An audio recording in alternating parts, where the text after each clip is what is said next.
You are doing well. और ये video record करने का ऑब्जेक्टिव ये है कि आपका जो नेक्स्ट असाइनमेंट आया है आपके पास वो है सरफेस एरिया के ऊपर, कि सरफेस एरिया क्या होता है और उसके बारे में हम कुछ काम करेंगे। आपको अच्छी तरह पता होगा कि सरफेस एरिया वैसे क्या होता है, आप उसकी प्रैक्टिस अपने लास्ट ग्रेड के अंदर कर चुके हैं, लेकिन फिर भी इसको हम थोड़ा सा आगे बढ़ाएंगे इस ग्रेड के अंदर। पहली बात तो ये है कि सरफेस एरिया होता क्या है। किसी भी थ्री डायमेंशनल ऑब्जेक्ट के जो आउटर फेसेस होते हैं वो कितनी जगह घेर रहे हैं उसको हम कहते हैं सरफेस एरिया। फॉर एग्जांपल अगर ये कार्टन है तो इस कार्टन की जो साइड्स हैं उसके ऊपर कितना कार्डबोर्ड यूज़ हुआ है उसको हम कहेंगे इस बॉक्स का सरफेस एरिया। इसी तरह ये मेटल का टिन है तो इस टिन के हर तरफ से कितना टिन यूज़ हुआ है, कितना स्टील यूज़ हुआ है, उसको हम कहेंगे इसका सरफेस एरिया। ठीक है। सो किसी भी इस तरह के किसी भी थ्री डायमेंशनल फिगर की जो आउटर साइड्स होती हैं वो कितना एरिया कवर कर रही हैं वो उसका सरफेस एरिया होता है। वैसे तो मैथ के तमाम टॉपिक्स जो होते हैं वो यूज़फुल होते हैं, लेकिन सरफेस एरिया भी उनमें से है जो बहुत ज़्यादा यूज़ होता है हमारी डेली लाइफ्स में और कंपनीज़ के अंदर।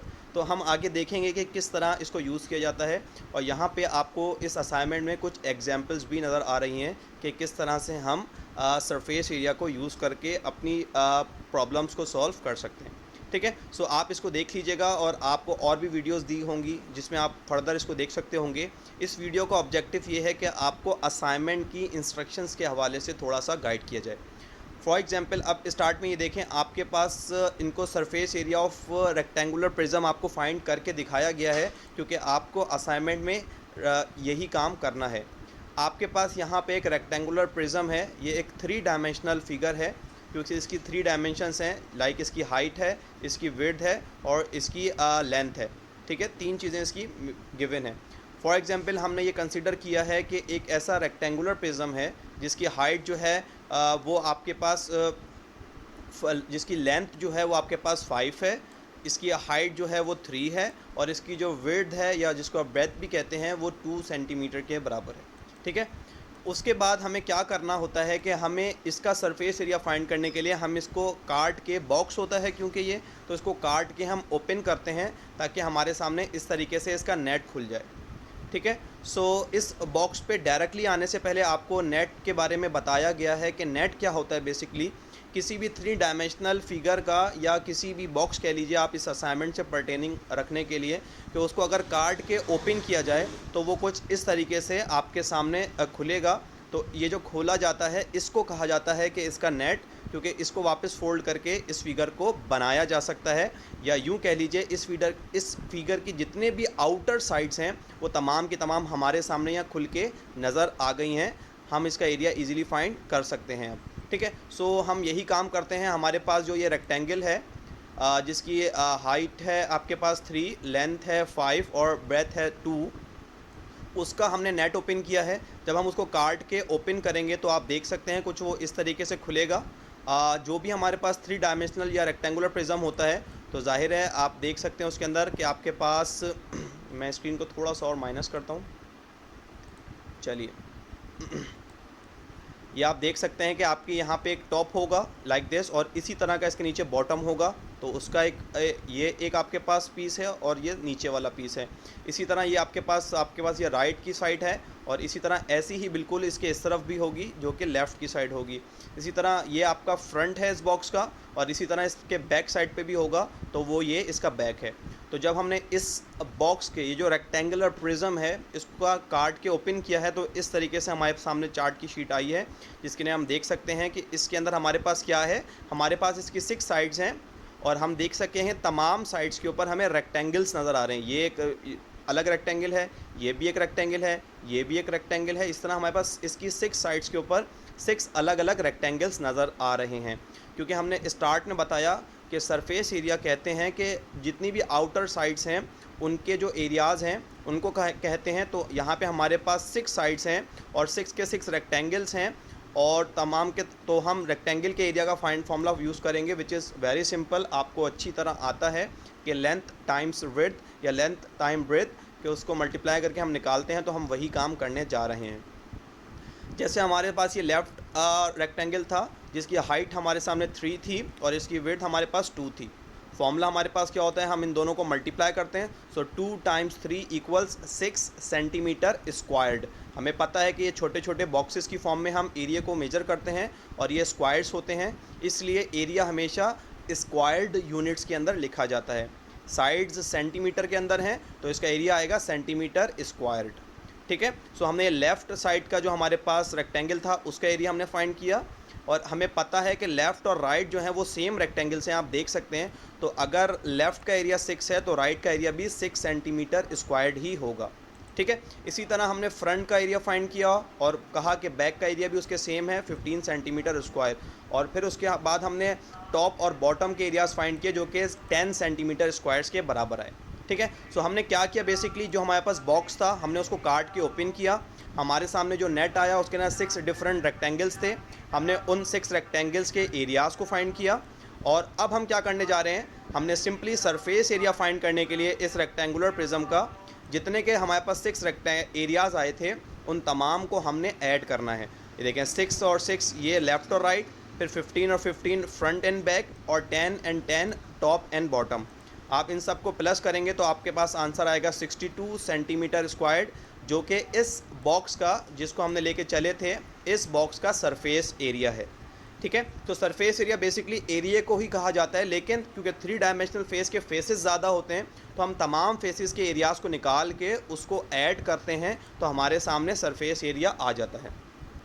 ठीक है, सो हमने इस बॉक्स का सरफेस एरिया एग्जाम्पल के तौर पे दिया है, और साथ ही साथ जब आप ये देख लें, इस असाइनमेंट को करने से पहले आप ये IXL की स्किल प्रैक्टिस करके मास्टर कर लीजिएगा ताकि आपको सरफेस एरिया अच्छी तरह से निकालना आ जाए। ठीक है, ये स्किल है surface area of cubes and prisms, और उसका कोड है RFP। ठीक है, अब चलते हैं असाइनमेंट की तरफ। अब आपका ये असाइनमेंट, इसमें दो टास्क हैं।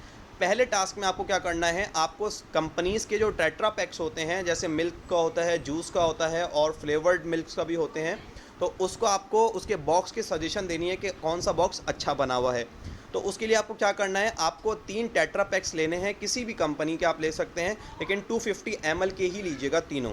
ठीक है, उसके बाद आपको क्या करना है, एक जो आपके पास कंपनी के, तीनों कंपनी के एक एक बॉक्स आपको ऐसे ही पेस्ट कर देने हैं, उसको कटिंग नहीं करनी। और जो दूसरा आपने पीस लिया है, आपको तमाम के 2-2 पीसेस लेने हैं।